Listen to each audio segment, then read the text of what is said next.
Voces.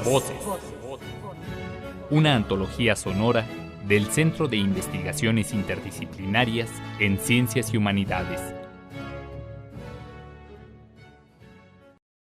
El trabajo que voy a exponer aquí tiene como base la experiencia adquirida en investigaciones realizadas en distintos campos y en diversos programas nacionales e internacionales a lo largo de algo más de 3 décadas y que hoy tienen su continuación en el Centro de Investigaciones Interdisciplinarias en Ciencias y Humanidades en un proyecto que coordinamos con el Dr. Jorge González.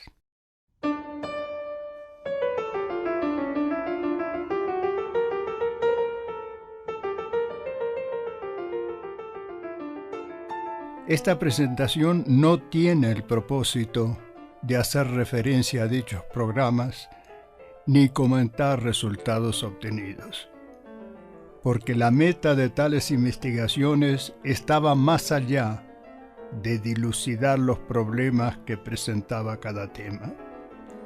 El objetivo era fundamentalmente comprender de qué manera se podría desarrollar una metodología que permitiera abarcar e integrar los múltiples factores que determinan conjuntamente el estado y la evolución de lo que denominé sistemas complejos en una época en la cual no estaba aún de moda hablar de complejidad.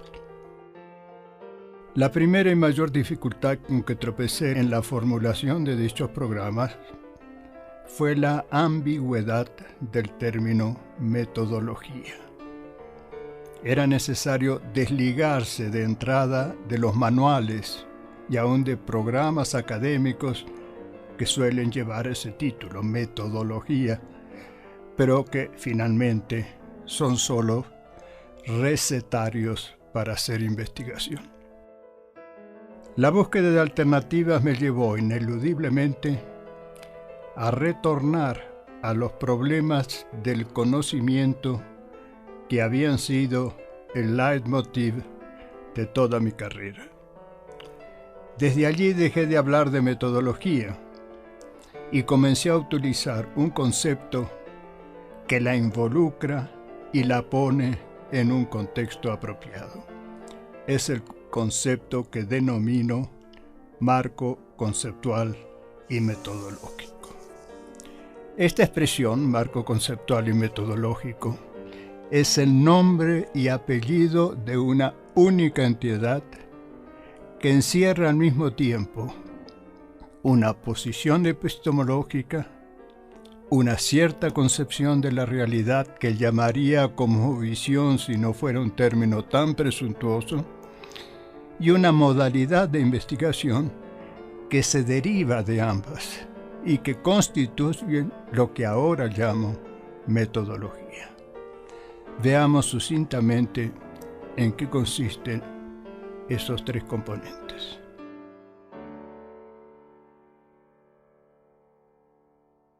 En primer lugar, el componente epistemológico.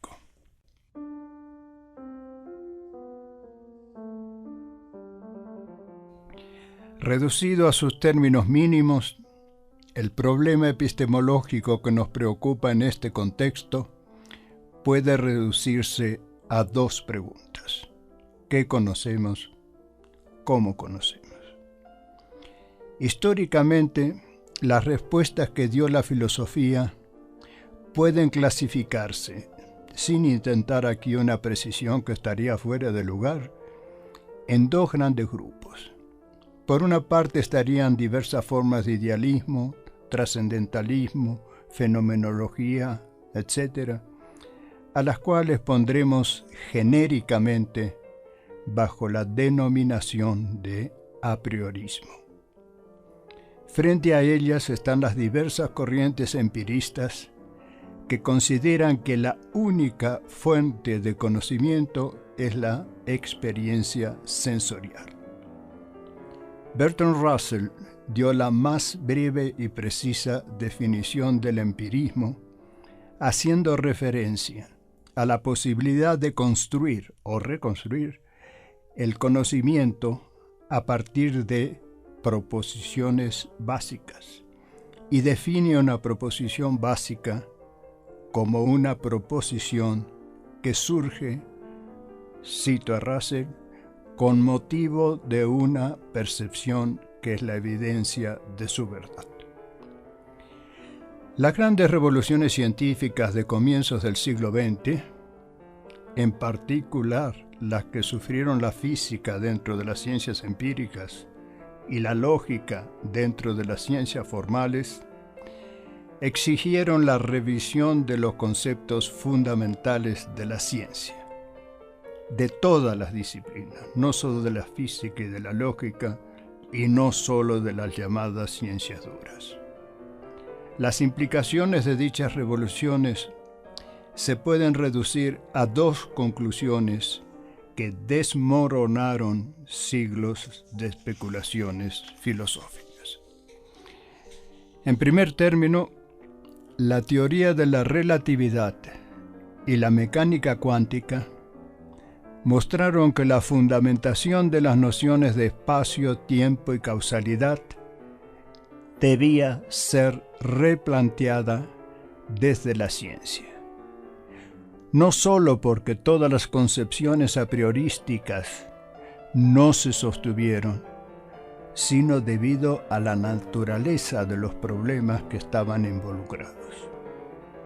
En segundo lugar, dentro de lo que se llamó la lógica de la ciencia, los intentos de reconstrucción racional del conocimiento por vía empirista, llevados a cabo por los grandes lógicos empiristas del siglo, Carnap, Russell, Quine, utilizando los extraordinarios recursos de análisis de que disponía la lógica moderna, condujeron al fracaso. El dictamen fue pronunciado por Quine en el Congreso Internacional de Filosofía de Viena de 1959. Cito a Quine: «Hemos dejado de soñar en construir la ciencia a partir de los datos de los sentidos». Fin de la cita. Declaración dramática de quien había sido proclamado el más grande de los positivistas.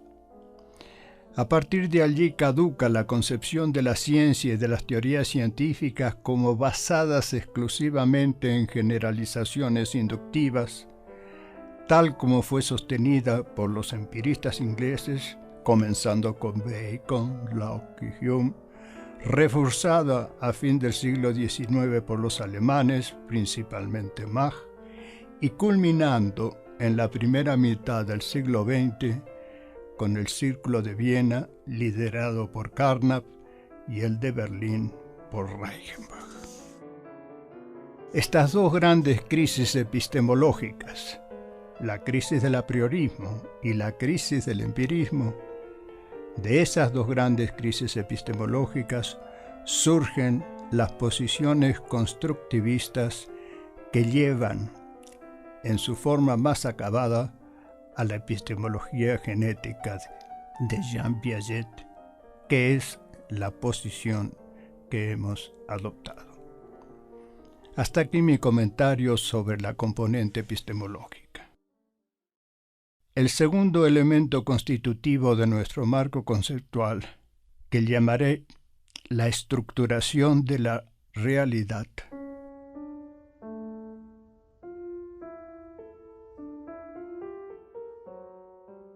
podría ser propiamente designado como el componente ontológico, en el sentido que da Quine a este término, evitando las connotaciones metafísicas de las cuales está impregnado. Dentro de las ideas actuales sobre lo que denominamos la concepción del mundo o la concepción de la realidad, voy a referirme solamente a dos puntos que son fundamentales para nuestro análisis. El primer punto lo llamo el universo estratificado. Tomaré como referencia para fundamentar esta concepción una aserción hecha por Einstein a principios del siglo XX y en la cual creyó hasta su muerte. Cito a Einstein: el objetivo supremo de un físico es arribar a aquellas leyes elementales universales a partir de las cuales el cosmos puede ser construido por pura deducción.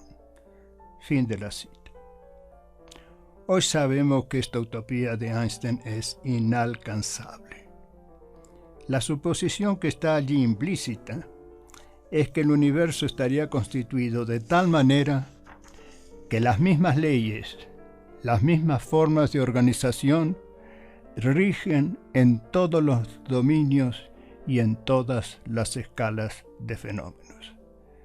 La ciencia de décadas recientes ha debido renunciar a dicha uniformidad, llegando a una concepción diferente del universo. Según ella, el mundo físico se presenta constituido por niveles de organización semiautónomos. En cada nivel rigen dinámicas específicas de cada uno de ellos, pero que interactúan entre sí.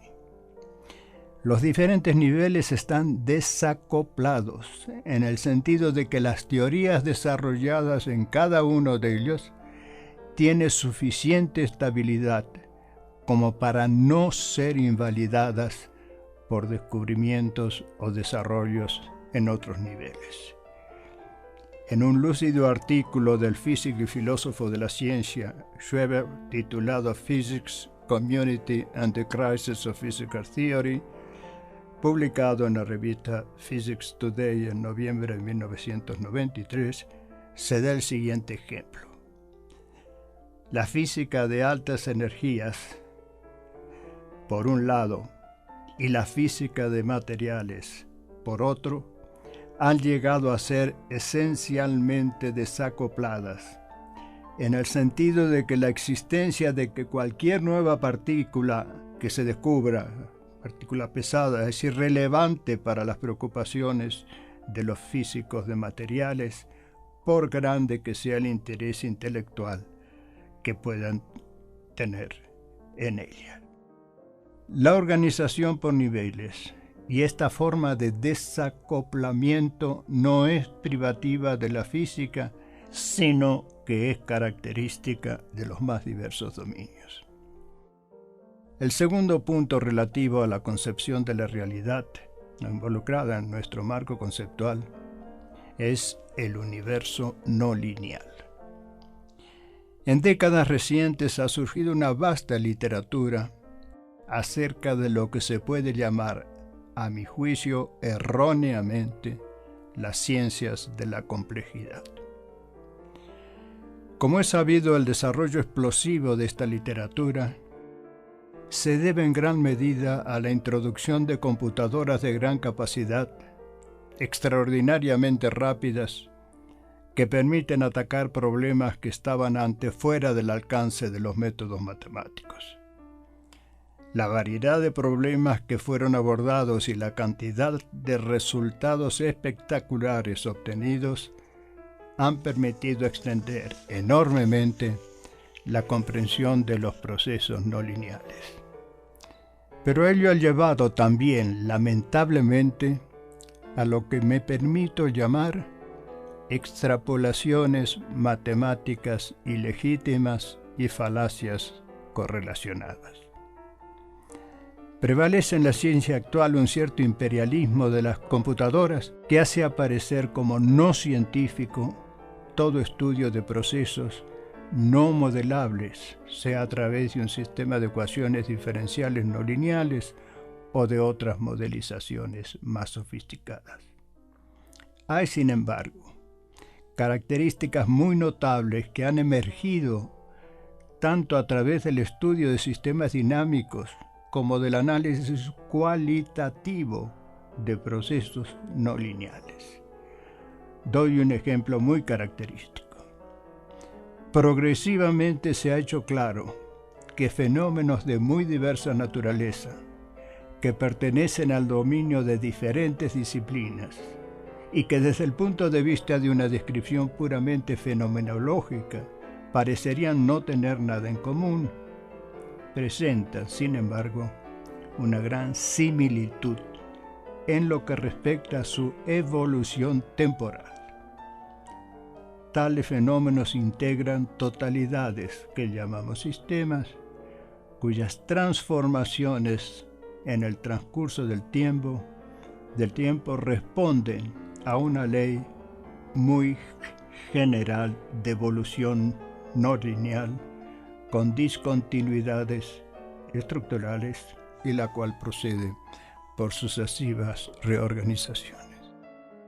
El principio de estratificación y la no linealidad de los procesos evolutivos, si bien están hoy en la vanguardia, tienen antecedentes históricos, aunque sin esos nombres y sin esas sistematizaciones. Ambos principios permiten interpretar procesos en disciplinas tan diversas como la biología, la economía política de Marx, la teoría psicoanalítica de Freud y la epistemología genética de Piaget. Veamos ahora las implicaciones de la epistemología para el enfoque metodológico.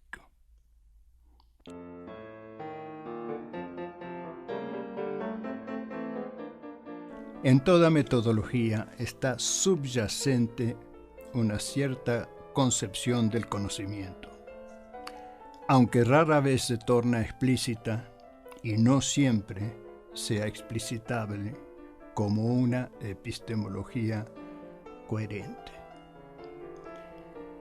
Es una experiencia frecuente que he tenido en proyectos de investigación en instituciones de diversos países verificar una clara discrepancia entre el llamado marco teórico que precede como introducción al proyecto declaradamente antiempirista y la propuesta de trabajo en el proyecto mismo, muchas veces de un empirismo primitivo.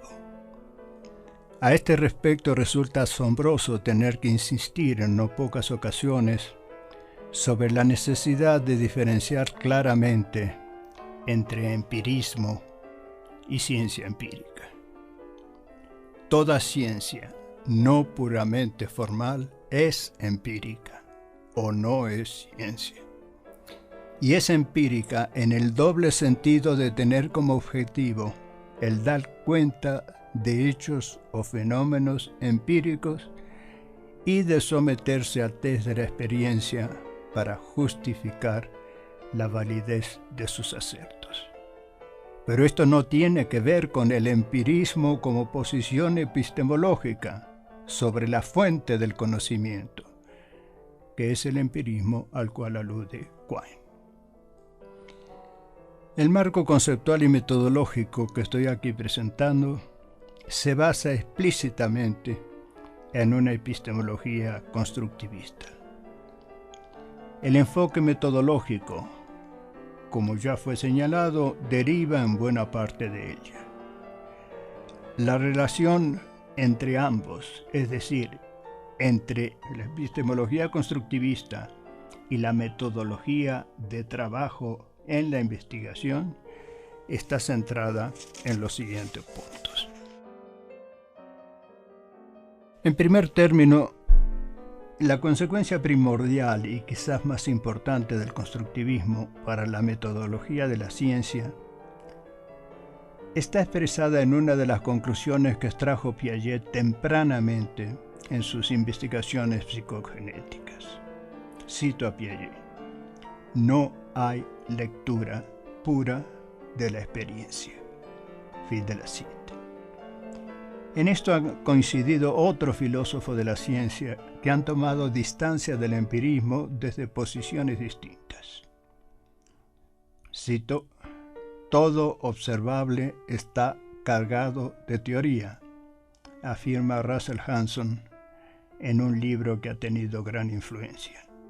Y Quine, de que ya nos hemos ocupado, hace una declaración un tanto nostálgica en el mismo sentido.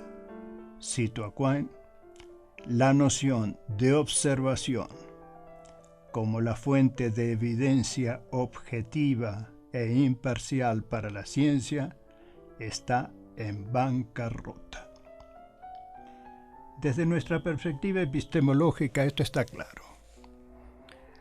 Cuando una investigación se apoya en hechos observables, el investigador debe de tener en cuenta que un observable supone mucho más que un simple registro perceptivo.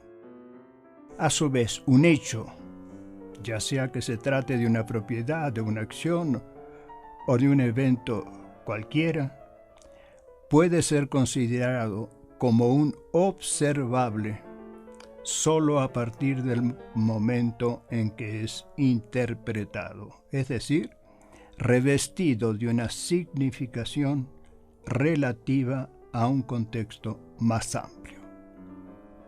La interpretación hace al hecho solidario de un sistema de conceptos, y a veces preconceptos, que corresponden a la experiencia previa del investigador y a su propia ideología, considerando este último término no en el acostumbrado sentido político, sino como concepción del mundo, para la cual suele usarse el término alemán Weltanschauung.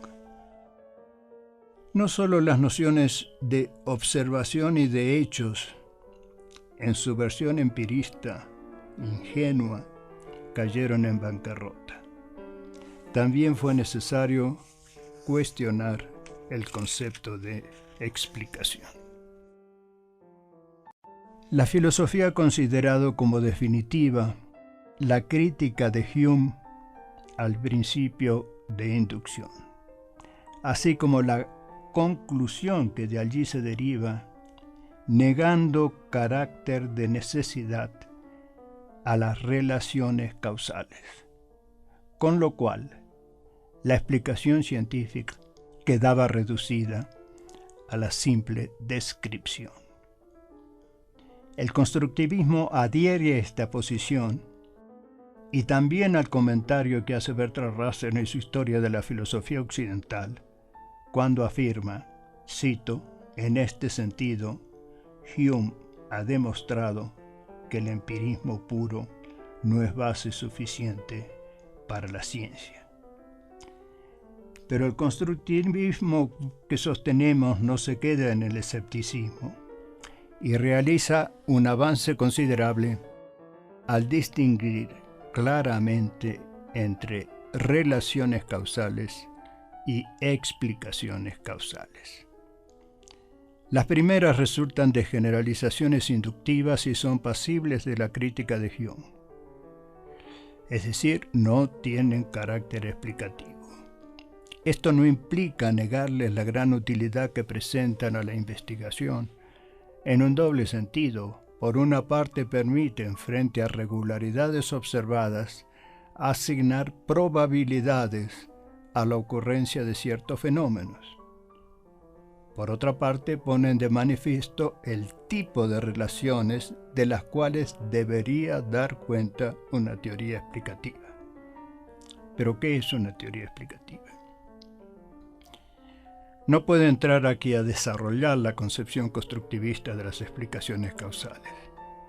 Me limitaré a señalar, aunque de manera condensada, que no estoy seguro que va a ser muy inteligible, ¿no?, que dicha concepción, explicar que A es causa de B, significa que hay una teoría no necesariamente formalizada dentro de la cual se pueden representar ambas, es decir, tanto A como B, llamaremos A' y B' ambas representaciones, y la explicación consiste en mostrar entre A' y B', que B' es deducible de A'. La necesidad de la relación lógica entre A' y B' en la teoría es atribuida a la relación entre A y B en los hechos observados. En otros términos, en una explicación causal, la relación entre las situaciones empíricas es inferida a partir de la relación lógica dentro de la teoría. Con esto, demasiado sintético, paso a las implicaciones metodológicas de lo que más arriba he llamado la estructuración de la realidad.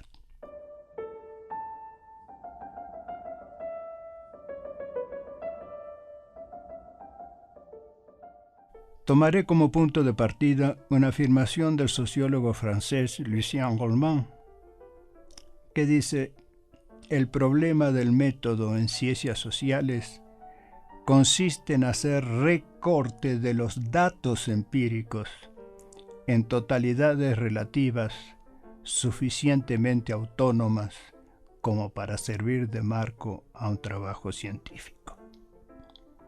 A esos recortes de los datos empíricos de que se dispone, a esos recortes hoy los denominamos sistemas y los definimos más precisamente como la representación de un conjunto de situaciones, fenómenos, procesos que pueden ser modelizados como una totalidad organizada con una forma de funcionamiento característica.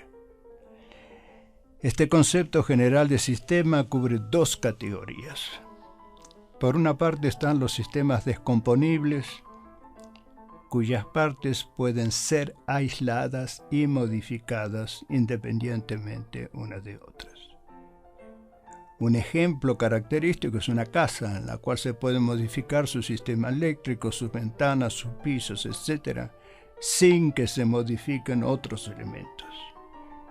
Por otra parte están los sistemas no descomponibles, en los cuales los procesos que determinan su funcionamiento son interdefinibles, en tanto resultan de la confluencia de múltiples factores que interactúan de manera tal que no pueden ser aislados. A los sistemas de esta categoría los hemos denominado sistemas complejos. Hemos señalado dos principios que son característicos de los sistemas complejos. Una disposición de sus elementos por niveles de organización con dinámicas propias pero interactuantes entre sí, y una evolución que no procede por desarrollos continuos, sino por reorganizaciones sucesivas. De estos dos principios surgen pautas específicas para el ordenamiento metodológico de la investigación. La distinción de niveles con dinámicas características requiere comenzar por un análisis de tipo cualitativo que excluye la práctica corriente de empezar por poner juntas todas las variables, es decir, los registros de datos, y entrecruzarlas. Pero cuando se agrega a los datos provenientes de un nivel dado, los datos provenientes de otro nivel, no se está agregando información, se está introduciendo ruido. En este punto suele haber confusión. Está claro que el análisis cualitativo incluye toda la información cuantitativa de que pueda disponerse. Esto no contradice la observación precedente que se refiere a la forma de organizar la información, una tarea en la cual la computadora presta una ayuda muy valiosa, pero que no puede dejarse exclusivamente a su cargo. El aspecto más delicado del análisis de los niveles de organización es el estudio de las interacciones entre los niveles. Pero este es un tema que no cabe en esta plática. La evolución por reorganizaciones sucesivas constituye un principio orientador de una fase sumamente importante de la investigación de los sistemas complejos, en la cual deben considerarse dos aspectos complementarios. Por una parte, la historia de las estructuraciones, pero además el tipo de transformaciones y su relación con las propiedades sistémicas. El análisis de las reorganizaciones impone desde el comienzo la consideración de los procesos que han conducido a configurar el estado de un sistema en un momento dado. Aquí entra también la epistemología constructivista, en la cual se reconoce ese principio como fundamental para explicar el desarrollo del conocimiento. Piaget sintetizó el problema en una fórmula que hizo historia durante la polémica sobre el estructuralismo en los años 60 del siglo pasado en Francia. Cito a Piaget: no hay estructura sin historia, ni historia sin estructura. La consecuencia práctica de este dicto es que la comprensión cabal del funcionamiento de un sistema complejo requiere un análisis de la historia de los procesos que condujeron al tipo de organización, es decir, de estructura, que presenta en un momento dado. El análisis de las transformaciones, segundo aspecto de la evolución de un sistema complejo arriba mencionado, requiere alguna observación preliminar. La definición del sistema a partir de un recorte de los datos empíricos, que se traduce en un recorte de la realidad según la definición precedente, lleva implícita la suposición de que no se trata de una entidad aislada, sino que ha sido conceptualmente separada del resto de acuerdo con ciertos criterios. Esto significa que no es posible estudiar un sistema así definido sin tomar en cuenta sus interacciones con lo que dejamos fuera del recorte. Este es uno de los problemas que presenta las mayores dificultades y que tiene la más alta importancia para la investigación. La razón de su importancia reside en que en el proceso de la evolución, dentro de lo que hemos llamado el universo no lineal, las transformaciones que sufre un sistema, y en particular los cambios estructurales, están fuertemente condicionados por dichas interacciones. Para facilitar el análisis, en otros trabajos se ha utilizado el concepto de flujos, representando las interacciones como entradas y salidas, no necesariamente materiales, como sería, por ejemplo, el caso de una introducción de políticas productivas. Este conjunto de flujos que corresponden a las interacciones de un sistema con el exterior, entre comillas, lo hemos denominado condiciones de contorno.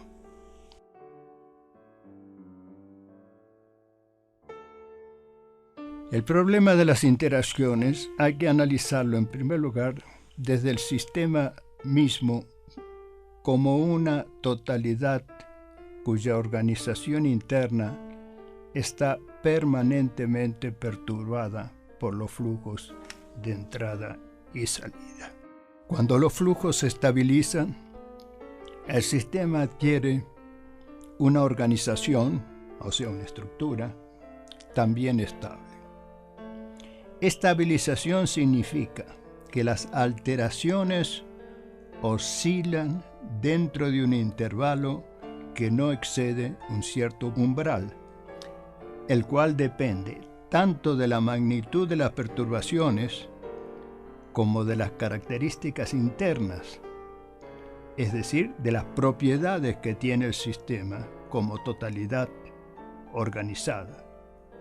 Una de esas propiedades la llamamos la resiliencia, que es la capacidad que tiene el sistema de adaptarse, podríamos decir también absorber las perturbaciones de una cierta magnitud, es decir, que no exceden el umbral característico del sistema en cada momento.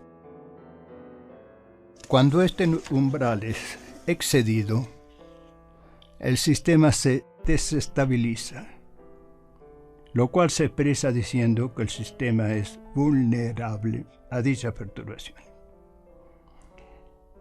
El cambio de flujos se debe en general a eventos que ocurren en otros niveles de organización. La desestabilización puede comenzar en cualquier punto del sistema y conduce a su desorganización. A partir de allí, si los flujos se estabilizan nuevamente, el sistema adquiere una nueva estructura por compensaciones internas. En eso consiste, en última instancia, lo que hemos llamado evolución por sucesivas reorganizaciones.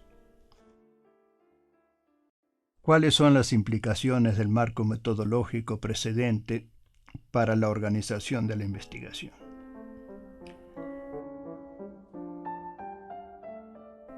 Retornemos a la cita de Lucien Goldman. Tomar un recorte de los datos empíricos correspondientes a una totalidad semiautónoma como punto de partida metodológico para la investigación en ciencias sociales se fundamenta en la epistemología constructivista a la cual adhirió Goldman. De esta posición se desprenden varias consecuencias, de las cuales consideraremos solamente dos que son importantes para nuestro propósito.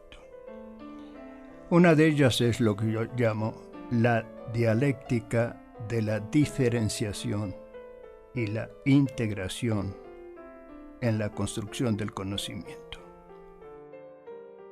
En el momento inicial, las totalidades son definidas con cierto grado, a veces muy alto, de imprecisión, y por un proceso de análisis se van diferenciando elementos que los integran, también con cierta imprecisión.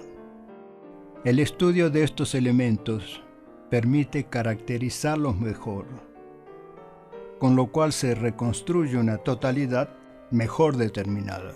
El proceso recomienza y prosigue en sucesivas etapas, en cada una de las cuales se realizan ajustes que pueden consistir en incorporar factores omitidos o en eliminar factores que aparecen como innecesarios o secundarios. La dialéctica de las diferenciaciones e integraciones constituyen la base de la construcción del conocimiento. Veamos la relación entre la modelización y lo que podemos llamar una explicación científica. El proceso de construcción que hemos resumido de manera brevísima pone de manifiesto que la investigación procede por modelizaciones sucesivas. La expresión sistema complejo es ambigua en más de un sentido. En primer lugar, recordemos que no se refiere a alguna entidad que esté dada en la realidad y a la cual simplemente describimos luego de una inspección minuciosa. Se trata, por el contrario, de un modelo teórico construido con datos empíricos. La investigación consiste en la propuesta de sucesivas modelizaciones hasta llegar a un modelo aceptable, entendiendo por tal un modelo que permite formular explicaciones causales de los fenómenos que son objeto de estudio en el sentido que hemos explicitado más arriba. El conjunto de las relaciones allí involucradas conduce a la explicación del funcionamiento del sistema. Esta última expresión condensa varias ambigüedades. En tanto, modelo teórico solo contiene relaciones formales. El término funcionamiento no le es aplicable. Funcionamiento es el conjunto de actividades de un sistema real. Pero esta palabra exige una aclaración que debemos necesariamente simplificar porque no cabe ahora un análisis más detallado.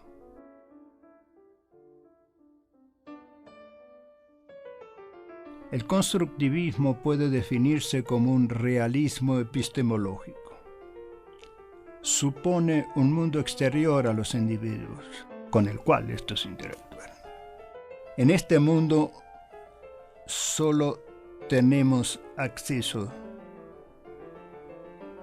a través del conocimiento, que en última instancia consiste en la organización de aquellas interacciones. Tales organizaciones conducen finalmente a las teorías científicas. Hay una ontología, en el sentido de Quine ya mencionado, implícita en la organización de los datos de la experiencia. Pero hay que hacer una distinción que no hace Quine, quien no es constructivista. En tanto, como ya hemos señalado, la construcción del conocimiento procede por reorganizaciones, es necesario tomar en cuenta en cada nivel de análisis el nivel de organización que estamos considerando. En un nivel de análisis determinado, el material empírico dado en dicho nivel proviene de conceptualizaciones e inferencias realizadas o construidas en niveles anteriores. Las teorizaciones que realizamos en el nuevo nivel corresponden a nuevas interpretaciones, nuevas relaciones y nuevas conceptualizaciones de objetos. Podemos por consiguiente afirmar que tanto los objetos como las relaciones que se manejan en un nivel dado son inferidos o fueron inferidos en niveles anteriores. Con estos objetos y relaciones inferidas construimos nuestros modelos y teorías. Cuando nos referimos a un sistema como algo que existe en la realidad, estamos aludiendo a la que hipotetizamos como contraparte en el mundo exterior y que corresponde a nuestro modelo. Faltaría por analizar el funcionamiento de un equipo multidisciplinario que debe realizar un estudio interdisciplinario de un sistema complejo. Pero esto deberá quedar para otra ocasión.